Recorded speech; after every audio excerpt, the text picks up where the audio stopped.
বাড়িতে আসতে পারে বা তাদের সম্পদের উপরে আঘাত আসতে পারে। এটা মুসলমান সমাজ হচ্ছে 30% উপর মুসলমান বাস করে, যেখানে 145 কোটির মধ্যে প্রায় 40 কোটি মুসলমানের বাস। পাশাপাশি সুপ্রিম কোর্টে এই মুসলমানদের স্বার্থ রক্ষার জন্য বা যে আইন পাস করেছে মোদী সরকার, এটাকে আবার রিভিউ করার জন্য আমি একটা সুপ্রিম কোর্ট 4,000 বছর ধরে এখানে বসবাস চলছে, আগামী দিনে চলবে। দিলীপ ঘোষ পাগলামি করছে, শুভেন্দু অধিকারী যে উচ্ছৃঙ্খল কথাবার্তা বলছে, অচিরেই ওদের সনাতনী ধর্ম অবলম্বী মানুষরাই ওটাকে প্রত্যাখ্যান করবে। 2024-এও লাভ পেয়েছে বর্ধমানের হিন্দু সমাজের কাছে।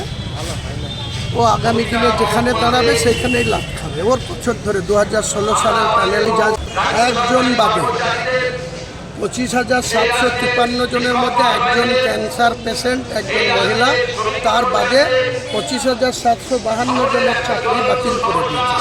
এটা অত্যন্ত দুঃখজনক এবং এতগুলা মানুষের সন্তান রয়েছে, মা বাবা রয়েছে, ফ্যামিলি রয়েছে, তারা আজকে 8 বছর ধরে চাকরি করার পর কেন তারা আজকে রাস্তায় ঘুরে বেড়াবে? তাদেরকে কেন আজকে ডিআই অফিসে এসে আন্দোলন করতে হবে? যারা যোগ্য প্রার্থী তাদের অবিলম্বে এই চাকরি ফেরত পাওয়া উচিত।